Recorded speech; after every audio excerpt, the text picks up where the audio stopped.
If you've seen any TV crime dramas, you probably think an autopsy is all about a lone genius, a scalpel, and a dramatic aha moment. But the real world of medical legal autopsies, it's a whole different story. It's less about drama and way more about discipline. It's a world governed by an incredibly strict set of rules. So let's pull back the curtain and see what's really going on. Okay, to kick things off, let me ask you something. Forget the scalpels, forget the saws, all the high-tech gear. What do you think is the very first tool a medical examiner actually picks up when they start a medical legal autopsy?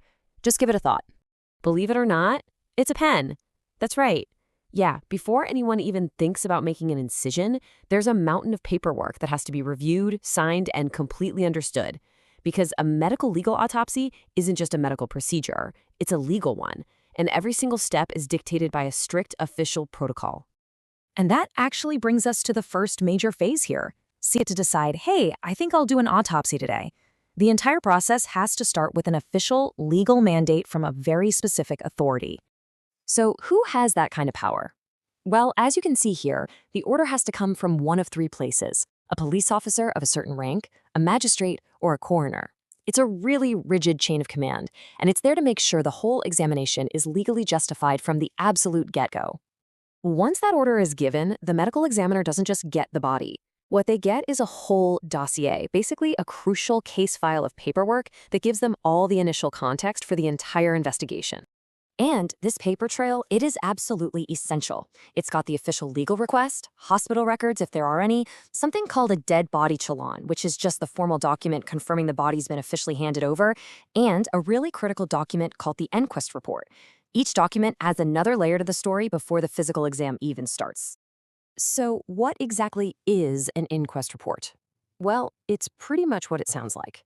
It's the first draft of the story, written by the investigating officer right there at the scene. It details all the circumstances of the death as they were first found. But here's the thing. All this information comes with a huge warning, and you can see it right here. The doctor must approach the case with an open mind. And why? Well, it's absolutely critical for the integrity of justice itself. Think about it. The initial information handed to the doctor might have come from the very person who ends up being a suspect. Any preconceived idea could send the whole investigation down the wrong path from the very beginning. Okay, so these rules aren't just about paperwork. This rigor extends to the entire physical environment of the autopsy. The protocol is super strict about who is qualified to perform it, where it can happen, and even the time of day it can take place. And this table here, it really breaks down the ideal scenario versus, well, the reality. Ideally, an autopsy is performed by an experienced, authorized doctor in an authorized center, during the day with natural light.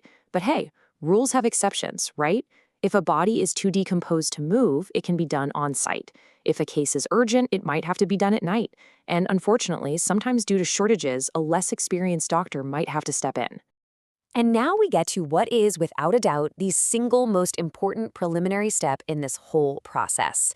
A mistake here can have catastrophic legal and emotional consequences. So, rule number one, the most important rule before you begin anything else: formal identification. You have to imagine, in a busy mortuary with multiple autopsies going on, the risk of a mix-up is very real. This step is a non-negotiable safeguard to make sure they are examining the right person. And this isn't a quick glance either. Identification is a really meticulous process. It can be done by a police officer or, more often, by relatives or friends who have to sign off, creating a legal record. For unknown bodies, the methods get even more forensic. Taking photographs, getting fingerprints, which can even mean removing and preserving the skin from the fingertips, and carefully going through any clothing or documents found.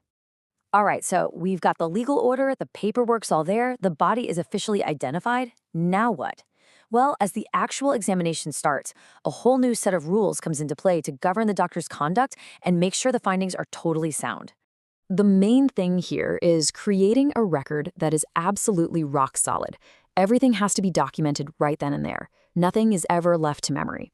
If a mistake is made, it's initialed, never erased, to keep the record transparent. And you'll notice a really big don't here. Police officials are not allowed in the room. This isn't about being secretive, it's about building a firewall to guarantee the medical examiner's scientific objectivity, keeping them free from any potential influence or suggestion about the case. Now, the examination isn't just about the body itself. The last piece of this preliminary puzzle focuses on something you might not even think about, but it can be a silent witness: the clothing. Why? Because every single piece of clothing is treated as a critical piece of evidence. It has to be handled with extreme care to preserve the silent story it might have to tell. And there's a good reason for that. Clothing can be a literal treasure trove of trace evidence.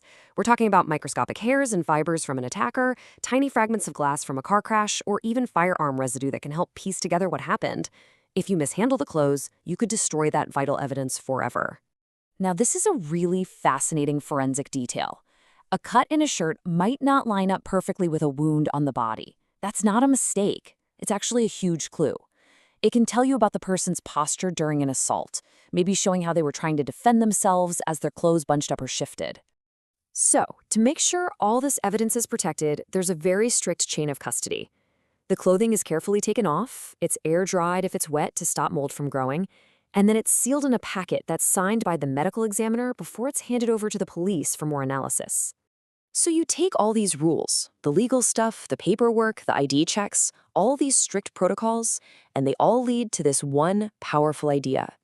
A poor opinion, meaning a rushed or incompetent autopsy, can be worse than no opinion at all. And why is that? Because a flawed conclusion doesn't just get in the way of justice, it can actively create injustice, maybe sending an innocent person to jail or letting a guilty one go free. Which brings us to a final question. This incredible, almost obsessive level of precision isn't just about medical curiosity. It tells us that the real point of a medical legal autopsy is to build an unwavering, objective, scientific account for the legal record. It's a profound responsibility, where every single detail, starting with that simple pen, is a safeguard for justice itself.